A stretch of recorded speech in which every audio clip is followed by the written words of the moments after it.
दोस्तों अगर आप आर्थिक समस्या से जूझ रहे हैं या फिर जल्दी से जल्दी धन कमाना चाहते हैं, आप अपने घर में अपनी तिजोरियों को भरना चाहते हैं, आप अपने घर में सुख समृद्धि और ऐश्वर्य पाना चाहते हैं, तो आपको गाय के साथ यह एक अचूक टोटका अवश्य करना चाहिए। इस एक अचूक टोटके को कहें या फिर इस अचूक उपाय से किए जाने वाले प्रभावों का परिणाम बहुत ही जल्दी मनुष्य को प्राप्त होने लगता है। गौ माता की सेवा करने से माता लक्ष्मी और भगवान विष्णु के साथ साथ 33 कोटि देवी देवताओं का भी आशीर्वाद प्राप्त होता है।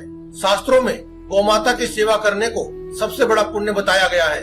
सभी प्रकार के यज्ञ और सभी प्रकार के तीर्थ स्थलों पर स्नान करने का जो पुण्य है वो केवल गौ माता की सेवा करने मात्र से ही प्राप्त हो जाता है। अगर आप सचमुच धनवान बनना चाहते हैं तो खुद प्रतिदिन भोजन करने से पहले गौ माता को यह छोटी सी चीज अवश्य खिलाया करें। यह छोटी सी चीज गौ माता को खिलाते समय ओम नमो भगवते वासुदेवाय इस मंत्र का और साथ ही साथ ओम महालक्ष्मी नमः इस मंत्र का आपको जाप करते रहना चाहिए। इसकी कोई जाप संख्या नहीं है। जब तक आप गौ माता को यह छोटी सी चीज खिला रहे हैं या फिर जब तक गौ माता इसे पूरी तरह से खा ना ले तब तक आप इस महामंत्र का जाप करते रहें। दोस्तों आपको जिस दिन भी उपाय करना हो उस दिन आप सुबह प्रातः काल जल्दी उठ जाएं और नहा धो करके स्वच्छ वस्त्र धारण कर लें। उसके बाद अपने घर में जहाँ मंदिर स्थापित है वहाँ जाएं और मंदिर में जाने के बाद सभी देवी देवताओं की तस्वीरों को एक साफ कपड़े से पोंछ दें। अगर मूर्ति है या प्रतिमा आप इस्तेमाल करते हैं तो आप उन्हें नहला धुलाकर स्वच्छ वस्त्र धारण करवाएं। इसके बाद आप अपने घर के मंदिर में स्वच्छ हो जाने के बाद एक शुद्ध देसी घी का दीपक जलाएं। दीपक में घी इतना होना चाहिए कि जब तक आप ये उपाय करें तब तक दीवा बुझ ना जाए। साथ ही साथ एक सुगंधित धूपबत्ती भी अवश्य जलाएं। ये दोनों कार्य हो जाने के बाद भगवान विष्णु को अगर उनकी प्रतिमा आपकी मंदिर में मौजूद है तो आप उन्हें हल्दी से और माता लक्ष्मी को आप कुमकुम और हल्दी से दोनों को मिश्रित करके आप तिलक लगाएं। उसके बाद अपने मस्तक पर भी आप तिलक लगाएं। उसके बाद एक साफ प्लेट लें और हल्दी से उसमें एक स्वास्तिक और एक ओम बनाएं। उसके उन दोनों के बीचों बीच आप एक गुड़ छोटी सी टुकड़ी रख दें और साथ ही साथ थोड़ी देर भीगी हुई चने की दाल के कुछ दाने वह भी रख दें और अपनी नित्य पूजा करने के बाद आप माता लक्ष्मी और भगवान विष्णु की आरती गाएं।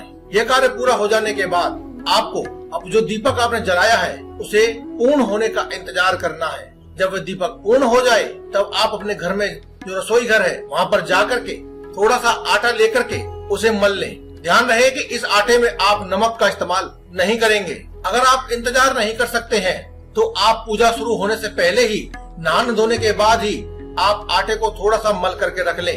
अब दोस्तों जो आपने पूजा के दीपक पूर्ण हो जाने के बाद जो आपने पहले गुड़ और चने की दाल रखी थी उसे उठा करके इस लोहे के बीच में डाल दें और इसे एक लोहा बना लें। दोस्तों इस प्रकार से तैयार हुए लोहे के ऊपर आप थोड़ा सा हल्दी से और कुमकुम से तिलक कर दें। दोस्तों इस प्रकार के लोहे को जब आप किसी बैठी हुई गाय को खिलाएंगे तो दोस्तों आपको 33 कोटि देवी देवताओं का आशीर्वाद सहज रूप से ही प्राप्त हो जाएगा और माता लक्ष्मी और भगवान विष्णु के आशीर्वाद के चलते आप अपने घर में अनेकों अनेक प्रकार के धन धान्य सुख वैभव और ऐश्वर्य से परिपूर्ण परिवार को एक खुश और सकारात्मक माहौल को अनुभव कर पाएंगे। दोस्तों अगर अभी तक आपने हमारे चैनल को सब्सक्राइब नहीं किया है तो आप इसे पहले सब्सक्राइब भी अवश्य कर लें और कमेंट बॉक्स में जय बजरंगबली लिखें। दोस्तों अगर आपको वीडियो पसंद आती है तो आप इसे लाइक करें, अगर नहीं आई है तो आप इसे डिसलाइक भी कर सकते हैं। तो दोस्तों आज की इस वीडियो में केवल इतना ही। कल फिर आपसे मुलाकात होगी एक और नई वीडियो के साथ। तब तक के लिए दे में इजाजत। धन्यवाद। कमेंट बॉक्स में लिखें जय बजरंगबली।